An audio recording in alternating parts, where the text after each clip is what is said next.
mean, like in all seriousness, I can just start recording now, and then we'll just cut wherever we need it. Yeah. Okay. I feel like that's actually one of the biggest issues that a lot of entrepreneurs face. Lack of time. Not lack of time, lack of I don't know. Like, hold on, scoot a little more over this way. Yeah. I don't know. I'm trying to think of what to call it. It's more of like I'm also trying to make it so that like your face isn't like covered by the microphone. Yeah.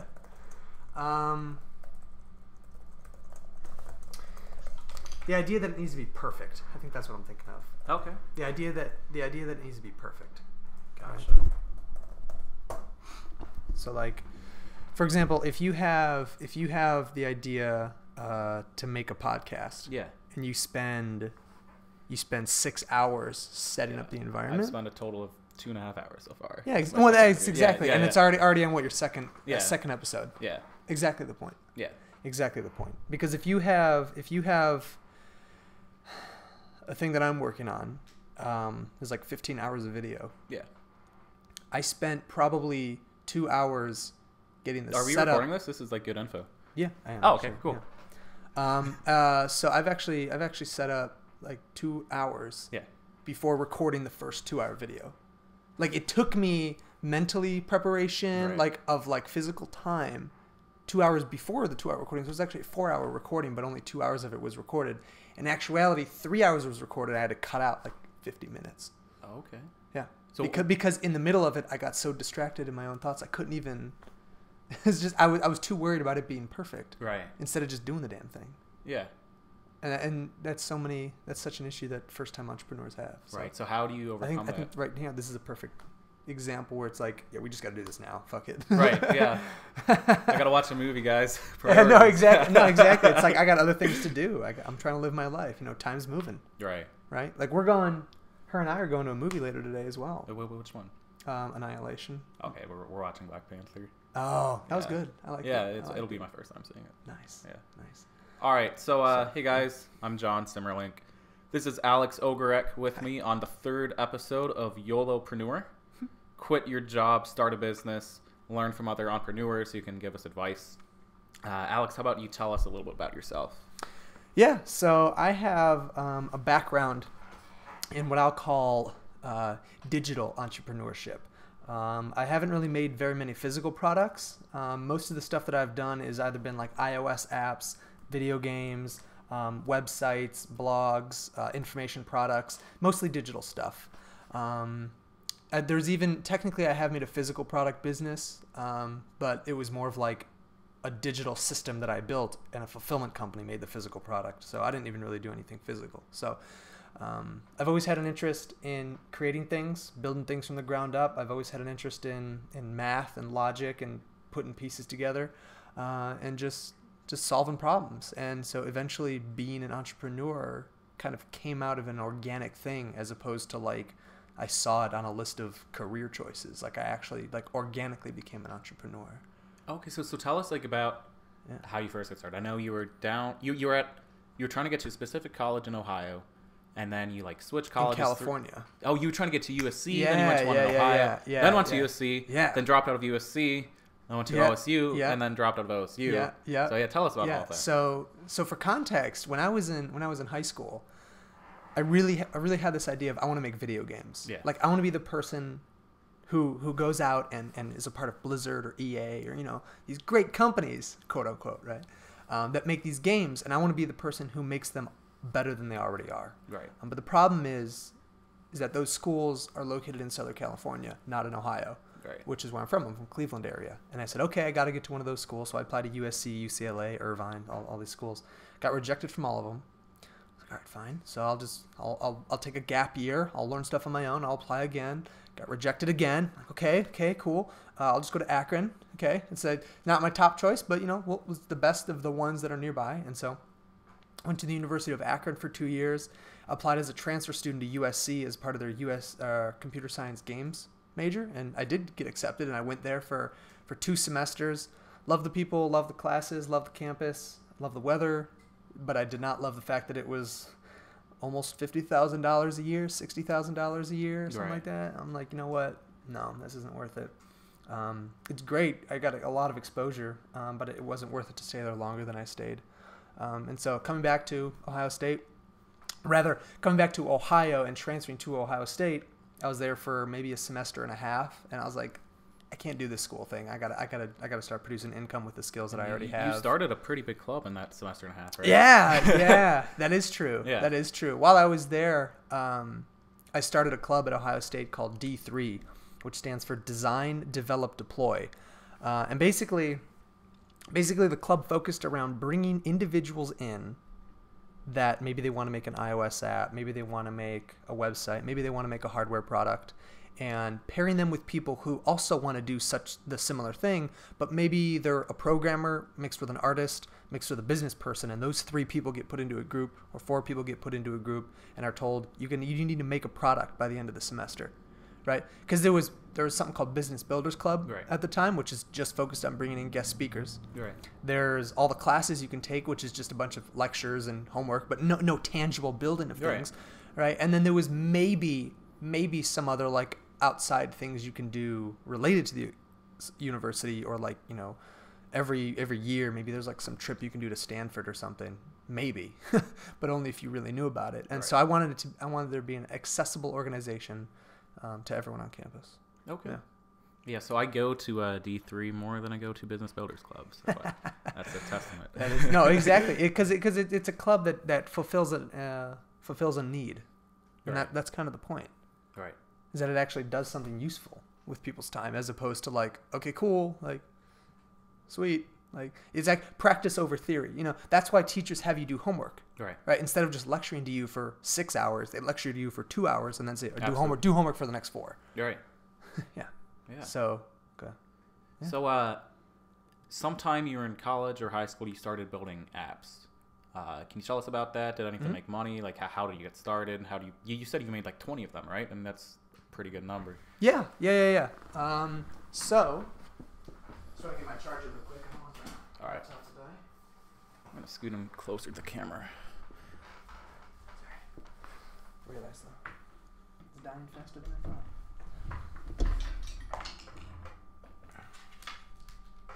So, yeah, basically the concept that I went into high school with, or leaving high school with, was I want to make games on some level, and I even told my high school teacher that. I was in a programming class. It was at a vocational school where in 11th and 12th grade, for half the school day you went to this vocational school, and the other half of the day you went to your normal like home school, not home school, like the public school. And so that way it was like 3.5 hours of programming every single day for 2 years. Wow. As opposed to in like high school. Yeah. That is amazing. Yeah. So it was like 4, like, because I was in a 9-period session, so it was 4 periods at my home school, and then, or public school, and then lunch, and then 4 periods worth of programming every single day You're right. for 11th and 12th grade. So by the time I even left high school, I had already had like years worth of experience, if you want to call it that, Right. because I had just hours and hours every single day, and exposure. It wasn't just self-taught; it was exposure to other people that were learning it, and it was a teacher, and I was learning it on my own. You're right. And so by the time I was getting out, I told my teacher, I was like, I want to learn games, and she's like, okay, like what? You're not, good luck. You're gonna be in business. And I was like, no, I'm gonna make games. Like, kind of like, not like an FU, but like that's what I'm doing. Like, Right. I'm doing that. And in April, the month or two before I graduated, my dad got me a MacBook Pro with the promise that I had made him in like March, essentially when we were on vacation, that I would actually follow through and do something useful with this. And then that was April of 2011, so almost 7 years ago.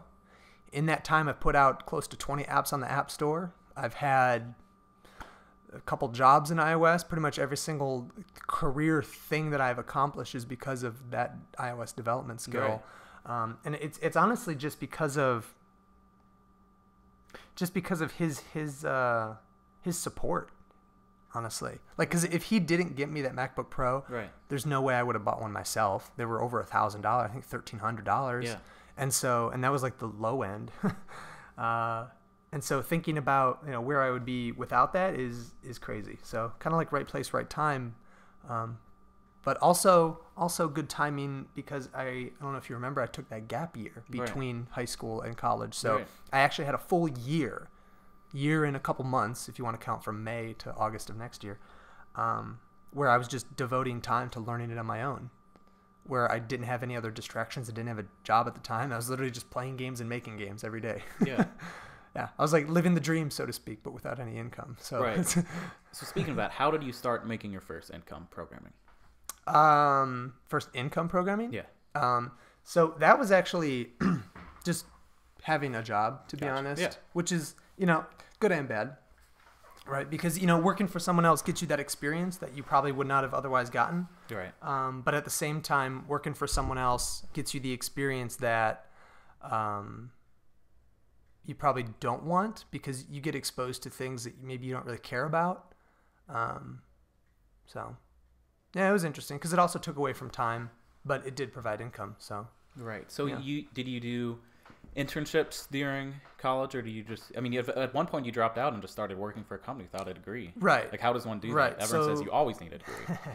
So that's actually really true. So the first job I had was an internship in college, and then I stopped doing that and got another internship over the summer. When I transferred to USC, I did not have a job, but I did get in contact with my professor of one of my classes, and she said that someone had contacted her and was looking for a really good programmer for a startup that this guy was working on. Okay. And so I essentially joined a startup and signed a contract. I was a 1099 contractor and all sorts of stuff. Really cool things. Right. And I was able to work remotely with that. I came back here. I was still a part of that startup. And then at the same time, I got contacted by another company that said, hey, it looks like you know a lot about teaching iOS development. Do you want to write a book on how to do it? Oh, wow. You wrote a book? Yeah, I actually wrote a book on how to make iOS games. Okay. Yeah. Well, what's the name of it? Let's put a shout out on that. That is, so fair warning, it is an outdated technology, and I personally don't even recommend using that technology anymore. Yeah. But it is Mastering Cocos 2D. If you wanted to just search that, okay. You could find it. It's usually like top of Amazon, top of Google, whatever. It was on the top of? No, like if you search Mastering Cocos gotcha. 2D, it'll show up at the top of the list. Okay. Did you guys get sales? Like, how did that go? So they paid me with advancement on royalties. Yeah. So I didn't have to wait for book sales to come in before I got paid. Yeah. Which is nice. But at the same time, they didn't do any marketing for me, and I thought they were going to do marketing. So hey, there you was wrote a book. Maybe 100 sales. Yeah, very few people have actually written a book. Right. Well, maybe more people have written a book than actually published a book. Right? So that's like another, because if you think about like all these people that wrote a book, and then how many people actually published them, right? Self-published or otherwise. You always hear people taking years and years to write a book, and they like never get it done. How did you write however many pages you did? How did you do it and finish it? Yeah. To be honest, the way that I just did that was time crunching. Like in all reality, it was deadline. There was a specific time that I needed to get the thing done. Yeah. And it needed to get done by like April, and it was February, and I was like, well, I got half the book to write, and it's 2 more months left, so get cranking. Okay. Which in reality, I probably should have set stricter deadlines on myself. Instead of being like equally spacing out the chapters, over the 6 months or whatever, I probably should have said, I got to get all of it done by October. And then I would have freaked myself out. And then maybe I would have missed that deadline, but at least I still would have been months ahead of time. Right. So that's actually a tactic I still use to this day. It's like, that was a learning experience I had, was like, instead of going off the actual deadline, set an artificial deadline. Okay. That way, even if you miss the deadline, you're still ahead of the real one. Right. That makes me kind of think of how Tesla, they were going to make the Model 3 by 2020, and then suddenly just said 2018. And 2018, they have, they're producing some of them. Yeah. And And in the meantime, they also just have their Tesla semis rolling out. Right. Yeah. Right. And at the same time, SpaceX is like, oh, we're just going to launch 6 rockets in a month, 3 right. in a week. It's like, no big deal. It's like, keep launching rockets, keep pushing out faster technology at a faster rate. Yeah. They're insane. I love them. But that's exactly it. It's like, if the business, if the customer, if the client, if the whoever, if even yourself, if you're the customer or the client, quote unquote, if you want something done in 6 months, why don't you try to do it in 3 Right. Right? There's a quote at one point that said Elon Musk works 100 hours a week. Yeah, I don't doubt that. And I don't know if you know this, but when I was in a club at USC called Lava Lab, Yeah. which is identical to D3, and that's actually what inspired D3. Oh, okay.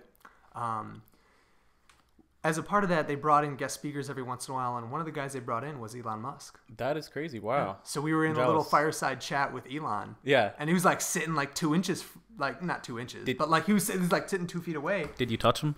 I did not. Oh, I did not. All right. Although actually, if I can show you the picture of me, like standing next to him. Wow, dude, that picture's gonna be worth money in the future. Like, be a collector's item. I know, right? So we're sitting there, and someone asks, "So do you work 100 hours a week?" And he just goes, "No, it's more like 90." Okay. And everyone's like, "What?" And it was just like one of those moments where like that wasn't completely wrong, but at the same time it was like technically it was wrong. It's not 100, it's more like 90, but it's still like not 40. Well, he works more than twice a normal person. 90 is still ridiculously hard. Like I've like tried to track my time, like how many hours I actually spend coding. Yeah. And I don't track my time when I use the restroom, check my phone, like go check the news. And I don't, since I've just started recording, there was a day where I worked like 16 hours, but I like lost sleep. I rarely actually do productive work more than like 10 hours a day. Like I don't know how he does 15 hours a day, 6 days a week. That's just ridiculous. Yeah. Like you like can't use the restroom when you can't eat. You can't talk to other people. I don't know how you do it. Yeah. Yeah. He's actually a robot. Yeah. He's actually from the future. That's a little plot twist. Yeah. No, but so anyways, with the idea of you working 100 hours a week, here's something to think about. If everyone works 40 and you work 100, you can get 2.5 times the amount of work done in the same year that someone else gets done. Right. So when it comes time to get stuff done in half the time, I mean, just do it. Like, why not? You have the time. Just do it in half the time. Right. And then with the other half the time, do something else. Why not? Yeah. So, yeah. Okay, so you did this internship, you wrote a book, eventually you moved to Ohio and started programming. And without a degree, you got a decent job. The average, family income in USA is like $50,000 a year, and you're making, much more than that as a developer. What did you say to these companies that said, "Let me work for you even though I don't have a degree"? I basically told them I know how to do development. Right. And I went through their coding challenge. I went through their technical interview, and they could tell that I'm a smart guy. Like, they could tell I knew what I was doing. They could tell through the coding, through the technical expertise, like even the leadership interview, talking to a non-technical person, like being able to communicate all the way up and down the chain, just having these hard and soft skills. They're like, yeah, we don't really care if you have the degree or not. Right. And to be fair, it was a company that doesn't really care if you have a degree or not. Okay. They'll hire you regardless. Right. They care more about experience, which when you go into a company and you say, yeah, I'm looking to be hired on as an iOS developer and I have 12 or 14 apps in the App Store. Right. They're like, oh, so you've done this before. Like, yes, I have. Like, some with myself, some with other people, some with a startup, some as an internship. Like, I've done things. Right. Like, oh, but you're still in school? I'm like, nah, don't worry about that. I'll leave school. If you hire me, I'll leave school. Okay. And that's basically like, that was the last straw, so to speak. That was like the last like cherry on top of like thing that broke the camel's back. Right.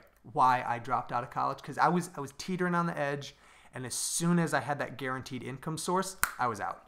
Gotcha. Because I thought to myself, if I continued through school, would I be like making like exponentially more for it to be worth an extra 2 years of my time? Right. Which, granted, it's been 2 years ago today, basically, that I had that first job. Right. So I would just now be finishing up school. Yeah. It's like, or I could have been working and improving my income, and it's like that's actually what I've been doing, and like improving my other skills and going to startup weekends and other things. It's like, okay, so I didn't need the school. Right. But I needed that first line of proof that says I can do it without the degree. Right. And that was I think the hardest part to digest as a student, because I would talk to a guy named Simon Fraser. Mm-hmm. Entrepreneurial kind of guy.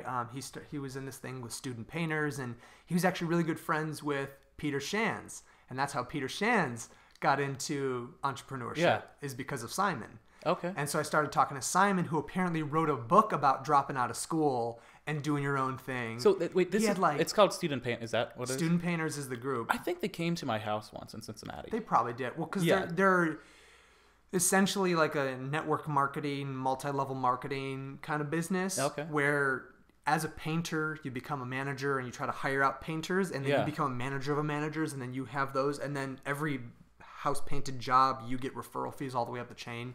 Okay. So it's actually kind of I don't want to say shady business, but like they have a really weird business model. Yeah, I'm fine with some MLMs. I guess it depends on what you're doing with them. Yeah, exactly. They're not all bad, but like I don't know. Yeah. They painted houses, right? Yeah, they were yeah. still Yeah, I mean, you're legitimate doing a business. service. Yeah. Right. You're But not just selling the way that overpriced they were items. structured was not a typical like corporate. It was more of like everyone had a little micro business within the overall brand of Gotcha. student painters.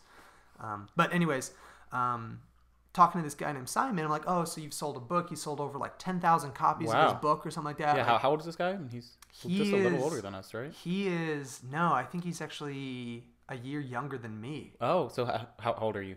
25. 25. All right, 25 So since 24. He January. sold 10,000 books and has. Yeah, something like that. Yeah, a and he's like, decently large and business. yeah, and he's doing all this really cool stuff.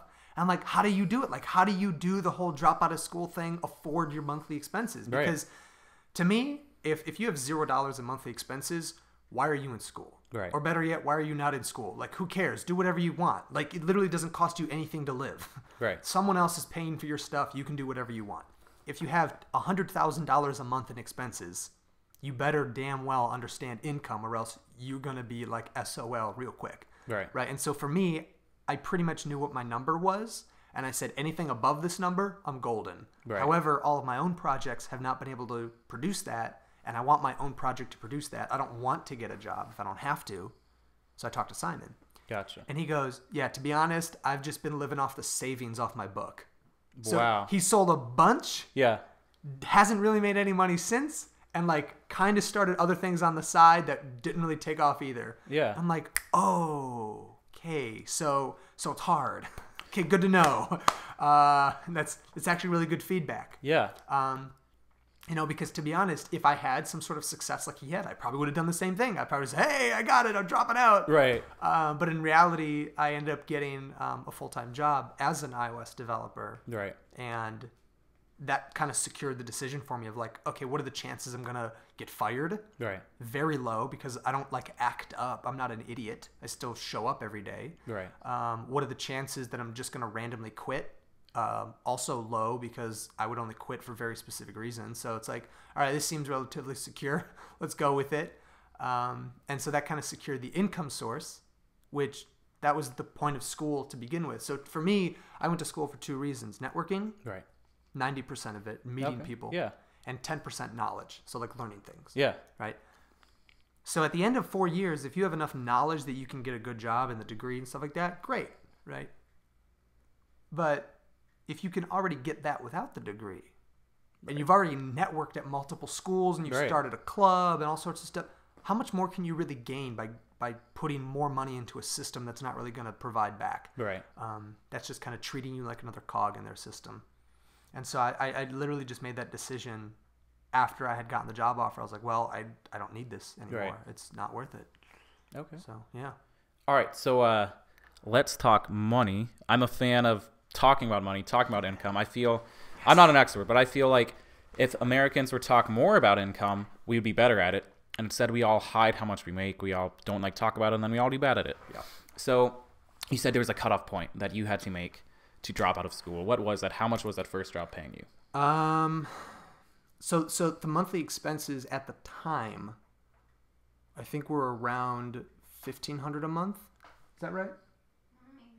Maybe less, probably like 1,000 a month, or Okay. something like that. Okay. So in terms of monthly expenses, Yeah. I probably could have gotten a job that paid $15 Right. an hour. Yeah, you could be working at like one of these double time or something. Which, for context, that's actually what I got paid. I actually got paid $15 an hour at my internship. Wow. And then I negotiated that I could work from home and make $16 an hour, and Okay. I did. And then I quit that internship, got 15, and then that startup thing I got $10,000. Getting a raise and an internship, not bad. Well, so the trick to that is negotiate the raise before you take the job. Literally go to the employer and say, if I do great in the first month or two, you give me this dollar amount instead of this dollar amount. Right. And the way that works is that instead of agreeing to $15 an hour, they give you like an early performance review. Right. Right. And so they basically said, all right, we'll test you out. We do think you're worth 16, but we want to be double sure, so we'll pay you 15. And if you're sucking, we're not going to agree to it. But it also looks bad on them, because if they say, yeah, we might pay you 16, and then they don't, but they still keep you on as an employee, right. It's like they think you're shit, but they have no other option. So it's like they're probably going to give you the raise anyways. Right. Right. And so I actually got paid 16. Right. So to me, I'm like, oh, I'm making $32,000 a year. Right. Because if you multiply out the hours, 50-ish weeks in a year times 40 hours in a week, I'm making, on average, if I worked a full year, $32,000. I'm like, cool. That's about what I need to sustain my expenses based on the car payment that I had. And like, she was taking over with the rent payment. All we had to pay for was like food, because at the time my parents were still paying for my phone and car insurance and stuff. I was going into the job hoping to get at least 50, because I thought, over the year that I was at USC with this startup thing, I've gained a lot of experience and I've started this club. I feel like I'm worth a lot more than 32. Let me try to get 50. Right. They offered 75. This is the new job you're working on. Yeah. Right? Yeah. Very first job I got out of college. Are you saying $75K a year? 75,000. Okay. 75,000. Right, yeah. They offered 75,000. Okay. And so I went from basically 32,000 or $16 an hour up to 75,000, which was 25,000 more than I was hoping for. Right. I didn't even negotiate. I wasn't even in the mental state to negotiate higher. Right. I was like, it's already higher. Right. I'm just gonna take it. So now we have about 5 minutes left. You're much higher than that right now, right? The other day you said you were at 7.5 an hour. I'm actually 75 an hour right 75 now. an hour. So yeah, that's 150 a year. Yeah. Yeah, which is double. Literally in the last 2 years, I've doubled my pay. So you went in 3 years from 15 an hour to 75 an hour? Within 3 years, 15 to 75. I'm going to use that as the clickbait head title, guys. Yeah, do it. Okay. Do it. So how did you go from that 75K a year to now 75 an hour? Was it within 3 years? No, it was within 4 years. Okay. Yeah. How did I go from 75 a year to 75 an hour? Yeah. Building skills. Okay. Like, it's literally just building marketable skills. Right. Making yourself visible everywhere. So when someone searches iOS developer in Columbus, my name shows up. Gotcha. Like, you cannot unfind me. If you Google Alex Ogorek, I take up the whole first page of Google except for like one result, which is like an obituary of some dude like in another state. I think that's true. I remember Googling you and like it was easy to find your website. Yeah, exactly. Like it's very difficult to not find me. And I have like 300 and something connections on LinkedIn.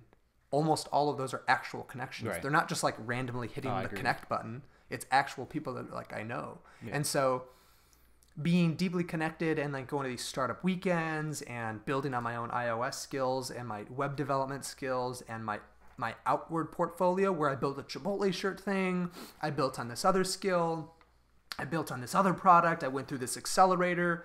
The next company that goes to hire me, they don't just see the apps that I built. Right. They see the apps that I built and this other company and this accelerator and the fact that I've just worked at a corporate company. Gotcha. And now they're like, whoa, this guy is really worth it. And so they offered me $60 an hour. Gotcha. And then after the $60 an hour, I had that for like 9 months. Yeah. And then they said, oh, cool, now that you have this other company and this other company and this other experience, we'll pay you $75 an hour. Okay. So it's purely just about building on the value that you can add to the client. Right. Okay, this is great. We have about 3 minutes left. I know you're creating a course right now. Can you tell us about that? Yeah. I'll layer that in real quick. If you go to, it's not as of this recording, it's not completed. Right. But probably by the end of March. Okay. It should be out. Gotcha. It's called the 7 Rules to Success. Basically, the idea that I have all these things that I've done over the last, 5 years, 6 years, that I've literally created a list of 7 rules. Initially, it was a list of like 20 or something like that, and I pared it down to 7, and then 2 of them were kind of irrelevant, so I swapped those out for other ones. And this is now like the best 7 set of rules that are intertwined. They cover all these nuances, and if you just follow these 7 rules, you can do exactly what I did and probably better. Okay. I'm going to have to do these rules. Yeah. The website, the domain is 7rulesToSuccess.com. Okay. Super easy to remember. Yeah. And it's going to be a beautiful program. There's 15 hours of recorded video. There's an action steps handbook. There's an ebook that's probably going to be over 100 pages long. Wow. There's another 20-minute presentation or 30-minute presentation on cognitive biases and stuff to look out for like your own self-sabotage, like everything about success building and like what to do, what to look out for, and like what areas to hone in on. It's all covered in this program. How much value do you think this is? Like, is this worth more than like a year of college? Oh my god. So for context, if you want me to run the numbers real quick, let me get out the calculator. This is insane. If you make $75 an hour, you multiply that by 40 hours in a week, you make $3,000 in a week. Right. Okay. I told you before that my monthly expenses at the time were like about $1,000 a month. Right. That means you make 3 months worth of income in 1 week. Right. Right. So this program, it does not guarantee that you will make that, but it basically teaches you the skills in order to put yourself in the network and the mindset and the abilities and gets you in that flow with the momentum that sets you up for opportunities like that. Right. And that's one of the rules, is like taking those opportunities, like actually moving forward as opposed to hoping the next great one comes along, because you don't know if there's going to be another great one. Right. And so the program's going to be valued somewhere between 200 and 500. I'm not sure yet. Right. But honestly, when you can make a couple thousand in a week, this is literally like less than 1 week's worth of pay at that point. Well, my 3 credit hour course, poetry course at OCU is like $1,800. Yeah. So there you go. You can take a poetry course for $1,800, or you can buy anywhere between like 3 and 5 of copies of my program and get exponentially more value. Am I making good sales pitch? Do I get commission? I don't know how Dude, to track I'm just joking, man. We could do referrals. I'll do. No, that's the thing. If you want referrals, I just want to help you out. don't know It's how to free, track man. it. It's free. That's actually something I wanted to look into. There was a guy. So there was another thing I created called ChipotleShirt.com. Yeah. ChipotleShirt.com. Yeah. Absolutely hilarious. Someone reached out to me over Instagram, and they said, "I want to be a product ambassador." And I'm like, that's awesome, but I don't know how to like give you a link. I don't know how to track referrals through you. Yeah. Like I don't have that system coded. Stripe has some good integrations, right? Yeah, no, they do, but like I didn't do it through Stripe. Okay, yeah. I didn't do it through Shopify. I did it through PayPal. Like Gotcha. I don't know how to do this. And so it's like I can't do the referrals. I was like, I'm literally losing affiliate sales because I coded this terribly. Right. And that's like a lesson. Again, these lessons, just like you learn through mistakes, you learn through your own failures of like, I need to set up a system that makes it easy to create referral links and affiliate links, because maybe someone else loves my product and wants to promote it. Right. I need to be able to give them an affiliate link. Yeah. So, yeah. All right. Yeah, I totally agree. We'll do our last question because I got to go watch Black Panther. Great. What is the one thing you're doing that other people who aren't successful yet, that they need to do to become successful? Let me see if I can reword that question, make sure I understand it. What is something that I am doing currently in my life that other people currently in their life are not doing? Right. And that you think they should be doing. That is the main differentiator? Yeah. Give me 1 second to think about that.